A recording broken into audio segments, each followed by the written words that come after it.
Hi, Sheri here, and welcome to my channel. This video I'll be showing my ancestor altar and how to start one for yourself. First, I'll start with what an ancestor altar is and why you would want to set one up. An ancestor altar is done for many cultures around the world, though it is known by different names. At its core, it is done to honor your ancestors and family who have passed, known and unknown, and even can pull in past life ancestors, mentors, spirit guides, and even pets who have crossed over the rainbow bridge. If you are adopted or fostered, you have access to your adopted family as well. They are your family, even if not by blood. These spirits of our past loved ones are invited into our home to provide blessings, protection, and guidance. They want us to be protected and to succeed. They love us unconditionally, so setting up a space for them to be able to come through easily is a great assistance for this. So, how do you go about setting up an ancestor altar? Find an altar space in your home that is preferably not in your bedroom. It can be a small or a large table, or just a space that is available for you to use. Step 2. Take everything off the table and clean it, and then cleanse it with something such as Florida water. Step 3, find an altar cloth, or in my case, I used a table runner. Some people prefer white, but I enjoy a pattern, and this one matched what I planned to do on it perfectly. Plus, like me, a lot of my family members and ancestors were a little bit extra, so go with what you like. Step number 4, place photos of your ancestors or representations of them on your altar. Step 5, set candles in safe areas on your altar. Be sure to be careful with fire and never leave candles unattended. You'll be there with it, so you should be fine.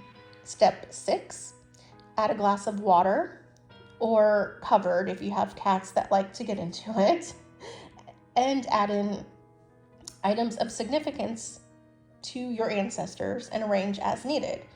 For example, I have this Bible. You could use items that belong to them, vintage pieces that you think they may have liked. If you feel drawn to it, to add it to your altar, go ahead and do that. Step 7, place an image or representation of a protector spirit, preferably one you work with, to be a guardian for you so you don't attract random spirits to come through.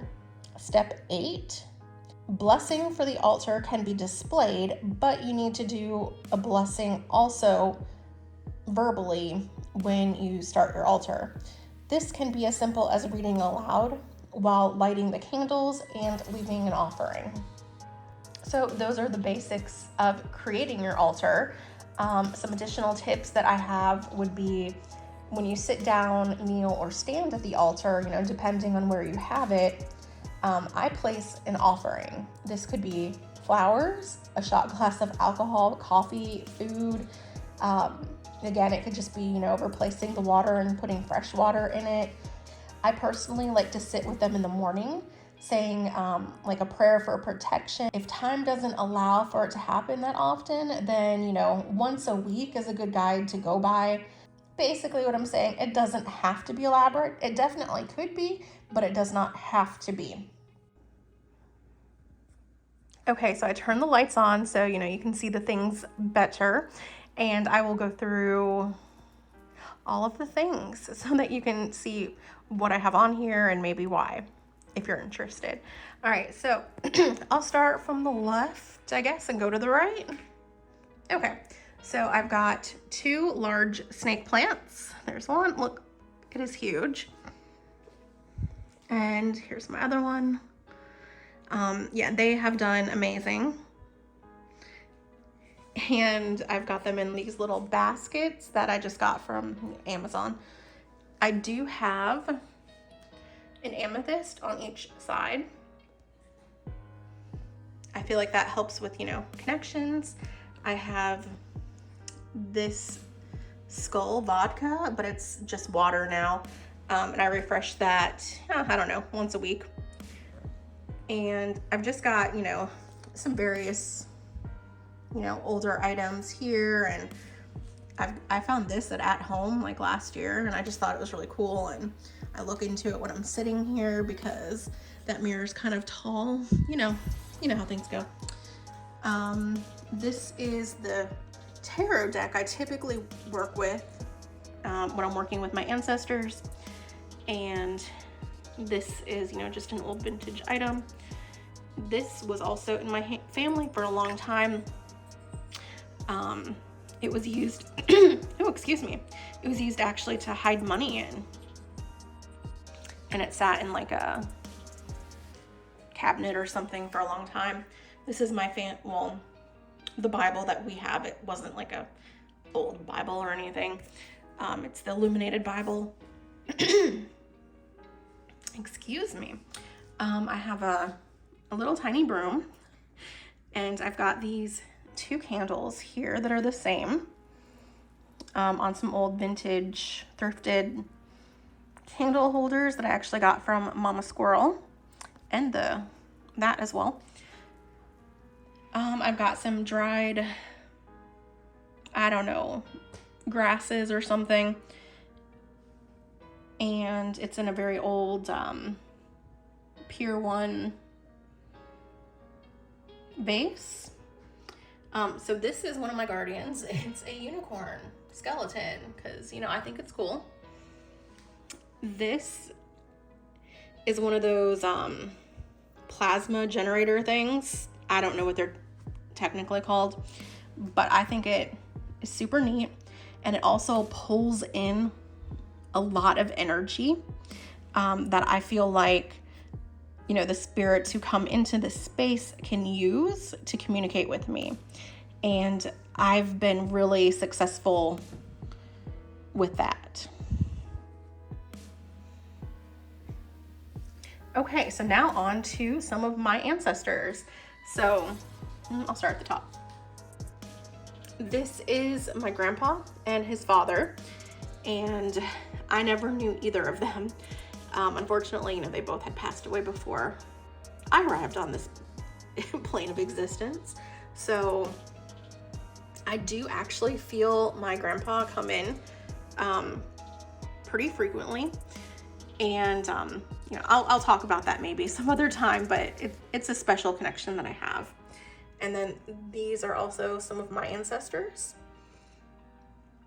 on my mom's side of the family. And then on my dad's side of the family, you might notice him. That is Isaac Newton. And if you didn't know, my original last name was Newton, and I am related to him. And then here are some more of my mom's family that had passed. And that's again my grandpa and my grandma. And this is Mary, Queen of Scots, who I'm also related to. And I work with her in another kind of special way that I won't get into here. This is Will's, my husband, his father. So this is like a family ancestral altar. It's not just my ancestors. This is from the witch's box, or not the witch's box, the witch's moon or roots. It came in one year that I had subscribed to it, and it's on this big thing that I made up.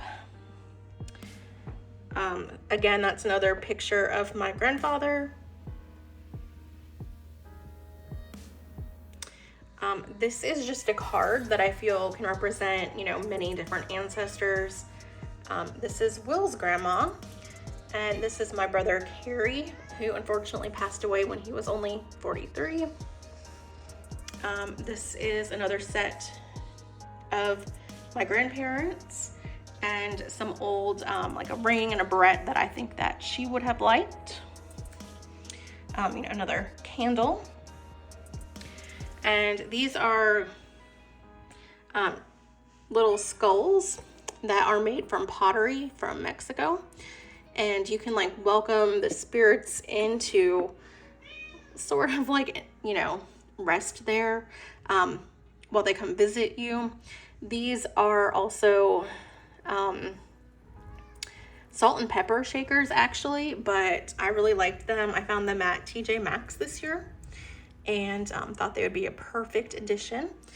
This is a oil that I haven't used much of, but it smells amazing too, and it's great for ancestor work. I got that from Mama Squirrel. I fully believe I had a past life in New Orleans, and I just love New Orleans, and I got this there, so I felt called to add this to here. This is to represent any, you know, of my witch ancestors, and often it goes on top of here.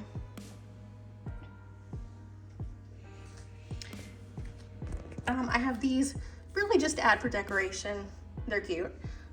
This is a mother of pearl inlay, I guess, box, and it opens up. I have a piece of lace that my great grandmother made, and then I also write messages and put them in here for my ancestors, so I'm not gonna open that.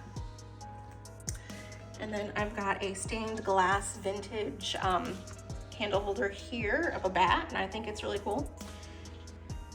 And some more mirrors. And a bottle of Newton wine. Actually got that at Costco some years back, and I never opened it. But I think it's a perfect addition because, you know, hey, Newton family. And then I've got a dragon skull over here with this plant.